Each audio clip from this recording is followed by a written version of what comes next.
Greetings! It's I, Captain Dracovin, and welcome once more to the Dracovin Empire. Are you ready to dive back into Golarion, the Pathfinder role-playing games world? We're going to be learning about another interesting ancestor today. It is one that you're probably not going to be able to play. You might have dealing with in your games. The Cyclops. Yes, we're going to be learning about the one-eyed giants that are very popular to our mythology and how they're linked to a lot of the stories and mythology in the Pathfinder world. So, again, grab your great swords, prepare your spellbooks, maybe put a couple daggers down here, get ready to get some magic, and we're diving back in to Golarion. Yes, Golarion once more. Now, if I was to go and do some research on Cyclops, where would I do that? What kind of places and books would teach me about Cyclops? Well, I can answer you that. You first can start with a number of the bestiaries, monster cores, and all that kind of stuff. That's a great place to do that. But another place that gives you a lot of situation and history of them is, in fact, the Island of Empty Eyes from Skulls and Shackles. I did an entire adventure where we did this on stream. That's up on the channel. So, but I could definitely recommend for someone that used that book. It does give you a lot of stuff on Cyclops. Of course, then Monster Core is mentioned here because it does give us the most up-to-date on it, and then the other two for a lot of their societies are campaign settings in Inner World Guide. So that's a really good place to start your journey into what is the Cyclops world. So who are the Cyclops? What are the Cyclops? There's a lot of questions you could ask about them. Yes, you can see here, they got one eye. They're monocular. Cyclopses, or singular Cyclops, they're giants. They have enormous mouths, single eye in the middle of their forehead. They're about 9 foot tall in height and around 600 pounds. And the thing is, at least on the surface of Golarion, they have one of the earliest known civilizations. So that's an important part about them. Though they don't have a civilization today the same way, at least on the surface, they're one of the oldest. So, a single Cyclops can live for about 500 years. Unfortunately, the majority of them die to starvation, or the possibility of old age, or killed by violence before old age can claim them. Yeah, they're from an age when dragons and serpent folk ruled the earth, and now they just go to brutalness.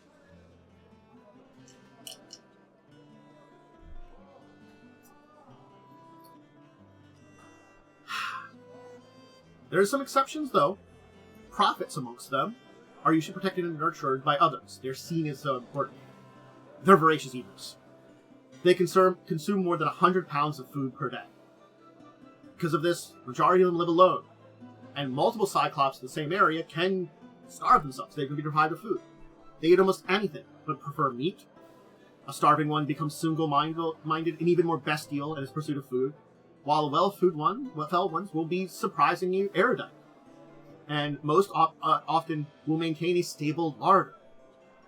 This endless hunger is theorized to possibly be a curse, that maybe is connected with the downfall of their civilization, maybe even part of the cause of its fall, or just a result of that fall.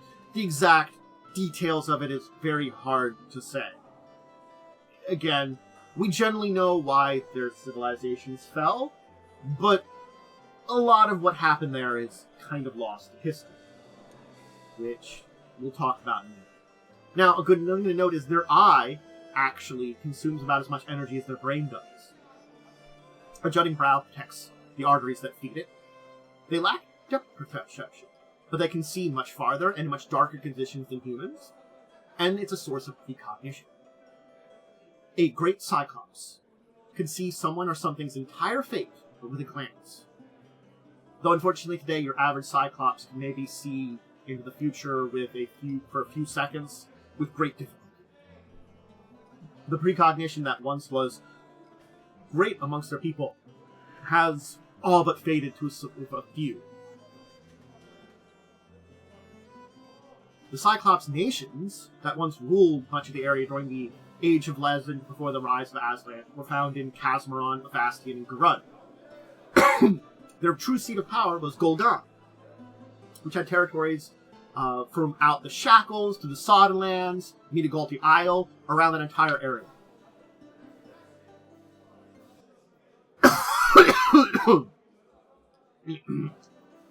When Golgan fell, to a number of reasons, which also included horrible worship and stuff like that, that could have definitely resulted in a curse on their entire species. Let me know, Golgan's collapse, that I've talked about, I think, in other videos and stuff too. Not pleasant! Well, exiles from that found themselves on Kolan and Kazmaron. A number group established a society on Iblidos, which does remain to today, though faltering a little bit. There are some alternate histories that say these very civilizations were independently around the same time, but again, it's really hard to say. There's an ancient cairn in Iboria of Hask Ulatharn, which is marked by their script. So, again, are there connections together? Are they connected from the original Golgan? Because Golgan, at its height, wasn't a terrible place. They just fell to worship and connections with dark powers, which eventually led to their downfall and cannibalism and horrible blood rituals, which may have corrupted their entire bloodline. But Iblidos, you find something left over from those great empires. The people of Iblidos owe their existence to basically Cyclopses that emigrated from Golgan during the decline. They saw the decline and they left there because they did not want to live in that darkness. Their numbers have dwindled, though. But the Cyclops and humans, they coexist in Iblidos. Great mortals earn a right of myth-speaking, in which Cyclops foresee how a hero might obtain mythic power through great deeds. And many of the hero gods have ruled Iblios' city-states, granting spells and followers inherently in prosperity or tyranny. Since, of course, the death of Eridan and prophecy connected with it, the tradition has fallen into and failed with troubling frequency. And now that a last hero god's age has dwindled, the new generation of heroes must arise to combat the great threats of the island, which include the Thassac, Behemoth, Osumariku, which, check out my Iblidos video if you want to learn more about that one too. So I've done some videos on stuff related to it, and these are deeply related to the history of Cyclopses. Now, Cyclopsian society, and this is an oracle, an elderly oracle, named Malthus. He's wonderful looking. But we can use him as a good talk about their society when it exists. Your average Cyclops is still very intelligent, but they're preoccupied with food to concern themselves of the ambitions or absence of a leader to guide them. They rarely plan, they rely on foresight, mated pairs are rare, most mate in frequency, and Cyclops children are raised by the parent of the same sex. Many Cyclops boys are eaten by their fathers before maturing, too. So, yeah, you know, it's not great to be a young Cyclops. We're part of the, basically, more savage Cyclops society. Some have abandoned reason entirely and become truly savage, bloodthirsty beings, indulging in those bestial impulses. They can be distinguished from the normal thuggish but sapient Cyclopses by their dull, blood-red eyes. Those numbers are rising. There are those that actually still practice ritual cannibalism, which they adopted at the end of their civilization in Golgan. They never eat the eye, which is burned or preserved. Injuries to eye are taboo. Being blind is the worst than facing death, and poking the eye is seen as a greatest insult. So, even if they battle amongst each other, you know, there are certain things they don't do. Except in a blood rage, they're often stoic and fatalistic, as they know they cannot change what they see with their precognition. Obesity is viewed as a very desirable trait, and ancient Cyclops art often depicts round deities and heroes. Now, there are amongst them some visionary Cyclops known as High Cyclopses. They're driven by something higher than immediate needs and can command others to conquer territories and make advances in the fields of study. A rare few Cyclops that practice magic often find themselves with a natural aptitude due to their precognition. A high charismatic Cyclops warlord could incite a resurgence of their civilization. So there still is a little bit left of the ancient Cyclops people left in them that hasn't gone away completely. It's still there. That old ways is still there. It's mostly gone, but it's still there. Their ancient ancestors worshipped the sun and moon, and the concepts of fate and foresight. As the empire declined, which it did naturally to a degree, They adopted darker gods from the natives of the Darklands, or even eldritch forces of the Dark Tapestry. You know, wonderful things like that, which can ultimately lead to the corruption of the soul in your species. Although information about their old gods of the Cyclops are very little known, what is known is that they would be vindictive and petty to cure...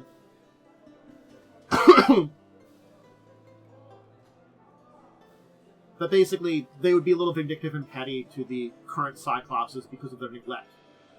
As we get into modern-day Cyclopses, they worship a variety of gods from the modern-day selection. So, there is no one true faith in Cyclops anymore.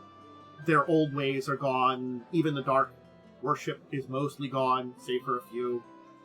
So, it has been on the up and up. Now, there are technically some variants in amongst them. Cyclops from different part of Golarion are very little different than each other, though, technically. Mostly it's basically skin color. Just basically, depending on the region you're in, the skin will be similar to the people of that region. The main split with modern Cyclopses between the savage and more civil ones seems actually to spring from the segregation of the ancient Cyclops into the two castes. The seer caste and the soldier caste. The seers, with a little bit more insight, seem to maintain a little bit of civility, while these soldiers smell at the savagery a lot quicker. There are some, though, variations that happen during the decline of Golarion. Basically connected with otherworldly patrons, magical and experiments on the magical effects and experiments on the Cyclops produced a few strange offshoots. The hulking savage Great Cyclops, bestial Nogo-Gaz, the undead Goldakos, and sickly prophetic oracular Cyclopses. So there are a couple of variations that did come into effect because of what happened in Golarion. On Golarion, they maintain a stable but dwindling society in Iblidos that coexists there. There is a group known as the Resurgents, who are actually attempting to restore the ancient empire of either Olirant or Golgon, and the largest affiliated settlement with being the village of Kemar on the southern Castrovian Sea. In a lot of the Inner Sea region, most of the Cyclops live in the northern reaches of the Zoe Mountains and Quadria, while south of the mouthpiece of Garat is an incredibly powerful deathless Cyclops oracle and the most famous of the residents of the city of Garat. So there is still some Cyclops around, still some bits and pieces of a society left, but yeah. Cyclopses have fallen from grace. They've fallen from a lot. Their civilization collapsed. And the thing is, even the advent of Aslant and the Starfall weren't necessarily the deaths of their empires. Certainly speaking, their secondary empire, Holron, could be connected with Starfall and the deaths of a lot of empires during the Age of Darkness as the final collapse of that group. But the members of Iblidos survived that. Its Golgon had effectively collapsed by then. It was mostly gone during the time. It was from before Aslan, where it was at its height. It reached this height because of natural changes in the environment, the rise of other groups. It began to decline, and this decline saw them dealing with dark powers. When their gods did not help them, they turned to others, and in turn their gods turned against them more. The pettiness of their gods could be seen as them betraying them, when their gods weren't going to necessarily do a lot anyway. It's that kind of juxtaposition of those two things. And it's unfortunate that it means that the destruction of Cyclops civilization is something to, in a way, be very pitied. Did they bring it on themselves? Yes and no. Certainly probably there were individuals there that pushed it forward. But probably your average citizen of Golgon didn't really have a choice in that. Didn't have a choice in the change of worship, in the change of society. They were just drug along with it. And you can see that there were some that resisted, were either exiled or escaped. Whether or not this is directly connected to other Cyclops civilizations that formed independently, or these other civilizations formed as a result of these people leaving, it's unknown. But maybe some of these escapees headed to those other places, tried to find freedom and life. But the curse that's on their people, whatever is a curse, or if it is something just strange and natural, it's strong. The need to feed, the hunger, and it torments them constantly. Something that they all work. And yes, it does mean most don't stand up to that greatness in the past. Maybe there will never be something like it was for Cyclops. Maybe they can't rebuild it. But as a people that have lost so much, you almost feel like they need a little bit of what's left. Maybe that would be great for them, to rebuild a little something. Maybe to find a way to overcome the great curse. Who knows? But until those days happen, until we see something different, the Cyclops, well, generally speaking, you're probably not going to have to worry about them too much. Unless their bellies are very hungry. You look really delicious. Just gonna say. Probably, just depends on when you meet them and how hungry they are. About how friendly they might be. They might not be at all. And heck, maybe you can find an oracle to help you out on that great heroic quest, but who knows, prophecy's not working very well right now because of Eridan's death. Screw you, Eridan, you mess with prophecy. Anyway, that'll be it for today. I hope you enjoyed learning about Cyclops. I definitely do like talking about them because I gained a lot more of an interest when I did run Skulls and Shackles, when I did Buccaneers and Shackle Sea. It was really cool to learn a lot more about them. I'd known a little bit about the Cyclops civilization, but that was my opportunity to truly dive into them. And I really thought about some point in time talking about them here with you. It's been a great, fun thing to do, you know? I learned a lot. It was really fun to learn, and I wanted to share it. So I hope you enjoyed joining me on this journey and learning too. Cyclopses are a people that certainly deserve better in a way. I think that's the best way. They've suffered a lot. Granted, plenty of them brought that on themselves. Plenty of them probably didn't. And most of them now are just suffering from the choices of their ancestors, which is also a really sad thing to say. Your ancestors screwed you over. Damn. Anyway, okay, if you want to see more Pathfinder stuff, just make sure to join me on Thursdays. I do tabletop stuff Tuesdays and Thursdays. Thursdays is Pathfinder, where I record and talk about all those subjects. Other things that you could always check me out are of course, on YouTube. If you're joining me over on YouTube, remember to do the algorithm stuff. Like, subscribe, ring the bell, leave a comment. Have any of you out there dealt with Cyclops? Either friendly or unfriendly? Maybe they're enemies, maybe they're allies. I'm kind of curious as to your experiences with Cyclopses that you have. I have social media link down below. Other schedule for tabletop stuff. Again, all the tabletop stuff goes up on YouTube after a few days. But if you want to join me live for it, Wednesdays in the evening, we're doing Crimson Queen. We're moving from 9 to 8 soon. That's a Pathfinder live play. We're doing Crimson Throne. And then we'll be doing a version of it, Crimson Queen. And then Saturdays at 6 is discussing tabletop. Talk about news of the week, deeper discussions. Okay, I think that's all the shout-outs I can give, all the stuff. Did I essentially just open anyone? I don't know. I think I did. I mean, I forget a lot of things. I try to remember everything I say for these little outros for you guys out there, just because, you know, I should point it out just so you'll remember. But, hey, I'm not always good at remembering.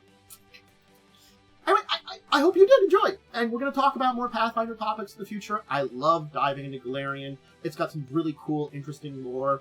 It's one of my favorite lores, and I hope you enjoy it too, and enjoy learning all about all these and joining me in the journey. But until the next time we talk about anything else, other ancestries, places in Golarion, or stuff like that, I bid all of you a deep and wonderful farewell.